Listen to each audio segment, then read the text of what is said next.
In just a week, my team and I made a game. At first, it looked like garbage as they disappeared.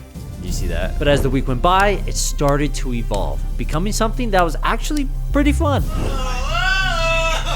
But the reason my indie studio, which is just my two buddies and me, built this game is because, number one, I wanted to show you guys the process from start to finish, how we made a game and published it on Steam, and number two, explain why everyone who aspires to make their own game should make it as quickly as possible. But before you start, you should sit down with your team like we did to figure out what you're even going to build. And we discussed all sorts of ideas, some good and some less good. Probably skip the Grim Temple for now. Yeah, they look less horror and more demon. I like it. Probably prefer starting with Mega Pack 3, and then if we ever want to add more stuff, we can get something else. However, in the beginning, we really just talked about what was possible to build in a week.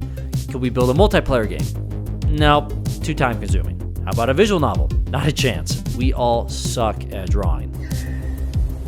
Okay. So after some time debating, we settled on building a simple bullet hell, a game based off an old mobile game called Solomon's Boneyard. We knew it had a fun gameplay loop, and we thought we could take that and modernize it. The best way I would explain this game is like Vampire Survivors, but with point and shoot. Now, once we determined the gameplay, we then did some research. What are some of the games similar to the one we want to make? What do people like? What do people not like? All the while focused on what we could actually build in 7 days. Which, by the way, brought up a big issue with doing a game rush like this. Arbitrary time constraints aren't always good, but more on that later. The question now was, what would we make in-house and what would we outsource? As I said before, we all suck at art. So we decided we would use purchase models and assets from the Unreal Store, and we'd pay someone to do our cover art. Shout out to Romeo Varga from our Discord community who did this awesome piece in only just 2 days. But aside from our models and art, we did everything else. Map design, music, effects, development, UI. Not to mention we set up the Steam page and all the other business requirements to get it up and running. Even all the tax stuff. Where's all your money gone, Donnie? Taxes. So with a clear game plan and a basic game design doc in place, we picked a week that we could all take off to just hammer away. The following week was a sweat fest. On day one, we grinded, building out the core character mechanics, UI, and map design. All right, now I know it doesn't look like much, but we actually got a pretty good base right here. Although day one's build doesn't look that exciting, a lot of the groundwork we did allowed us to start working on enemies, basic wave spawning, and better UI, getting the game to be actually kind of playable on day two. No, it's looking pretty good. We've got a good base here. I think we kind of knocked off most of the things off our list for this day. Now, day three didn't really go as planned. We got a little behind trying to add all these abilities, the settings, and more UI. I mean, the UI is coming along. I remember the UI is coming along. It's really not amazing, and it took forever. Yeah, day 3 I think was just updating a bunch of settings and UI. Not to mention, we learned that enemies sometimes get stuck when they spawn. So on day 4, when we add the new and much bigger map, we changed the wave parameters, removing the requirement of having to finish off every enemy for the wave to actually end. Instead, the next wave would start once there was 2 or 3 enemies left. This allowed us to keep moving without spending hours debugging the issue.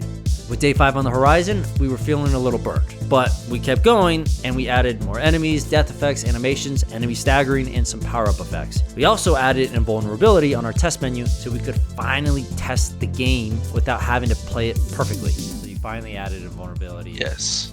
You can now go invulnerable. Yay. On day 6, we finished filling out the Steam page, we added some sounds to the game, and we wrote some music.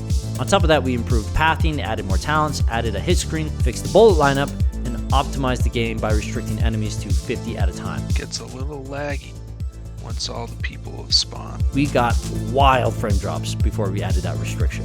Now day 7 was unique. We added a few missing pieces like in-game music, particle effects, and some flashier talents, but we realized we couldn't add everything on our list, and we really needed to spend most of our day testing and debugging.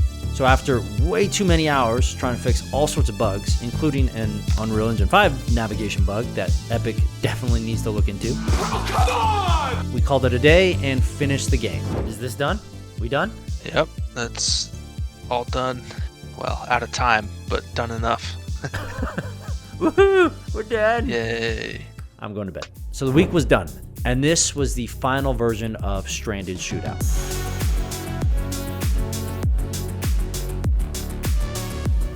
Now, Is Stranded Shootout the most groundbreaking game? No, but it's fun. We didn't get to add everything we wanted, but it felt like we accomplished our mission. We created a really great gameplay loop in a week.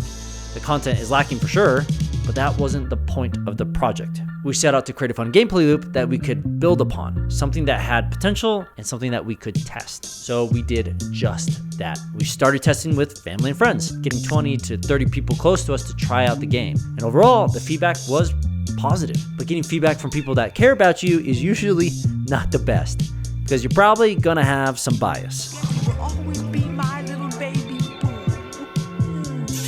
So we extended our survey into the Going Indie Discord, sending out 30 plus Steam keys to some community members, asking each of them to play the game and to fill out the survey following a few playthroughs. Initial feedback was they found some bugs. I guess one day of Q&A isn't really enough to debug a game, but aside from that, the game worked for most people and the reception was pretty positive. But what's important about testing your earliest prototype is that you can learn really quickly if you're onto something or if you should stop what you're making and move on. And the key to doing that is feedback, asking the right questions. Questions like, what did you like about our game? What didn't you like? What type of gamer would you consider yourself? Do you normally like and play these types of games? Even questions like, how would you improve Stranded Shootout? What would you do differently? And would you pay for it? I asked a variety of things to better measure what people thought of our game, and more importantly, those questions I asked helped me determine if these community members were in our target market, which long-term viewers should know I'm extremely passionate about researching your market. It's the reason why we are releasing Stranded Shootout for $1 on Steam today, because we got great feedback from our test group and we felt like it was fun enough to test with a much bigger audience. Not to mention, any money we make from early access sales will go right back into helping us develop the game. So go grab a copy and fill out the survey attached on the main menu and let us know what you think. But all this is meant to illustrate what you should be doing when you develop your game. You should first determine what kind of game you're going to make and for what audience. This is what we did in the beginning with our market research and discussions. Second, make a plan to develop the core gameplay loop as quickly as possible, but don't just give yourself arbitrary time constraints. As I mentioned before, arbitrary time constraints aren't always good, with the core reason being that a few fun ideas were tossed aside in our pre-production for the sake of time. Now, if you have a legit time constraint, like you only have a year till your savings run out, there's no money in here, or 18-month burn rate with your current investment, then yeah, you need to make certain sacrifices and understand what you can and can't do with the time that you have. But having an arbitrary time constraint like a week wasn't good for us. It forced my team to choose certain game mechanics that we could build, but were always the best choice for making the game more fun. If we were to do this kind of challenge again, I would say the goal wouldn't be to make a game in a week, but to find the funnest gameplay loop in the shortest period of time.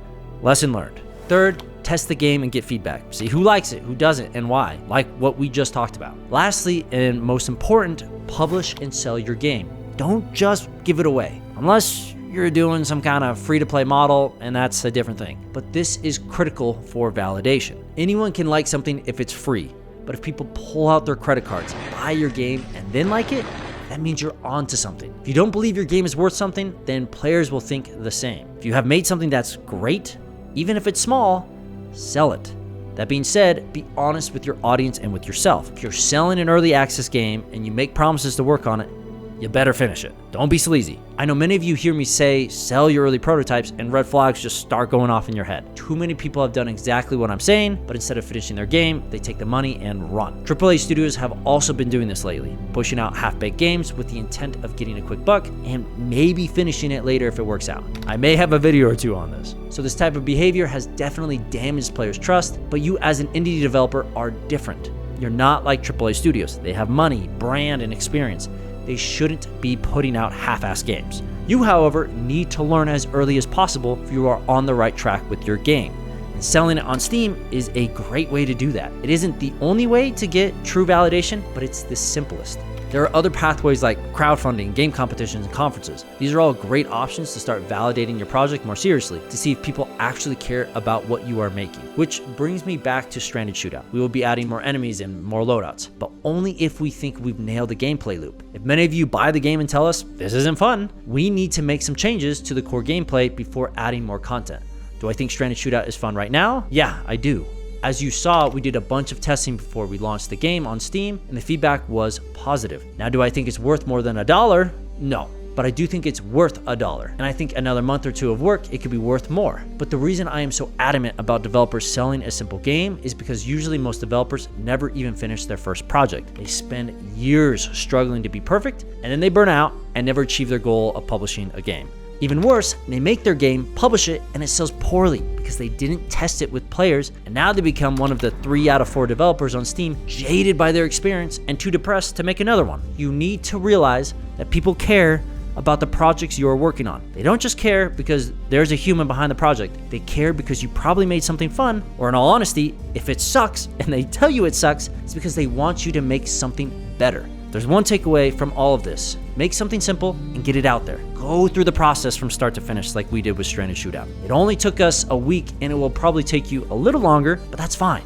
Just get a game made and get it published. Realize it won't be perfect. Get feedback as soon as possible and then make it better. If people hate it, whatever, fix it or move on. As the saying goes, in the world of entrepreneurship, those that find success are those that fail the fastest. Build, fail, grow, repeat. Embrace failure. Failure for me has become an old friend over the past decade. I have failed more than most people I know, and let me tell you, failure is a much better teacher than success.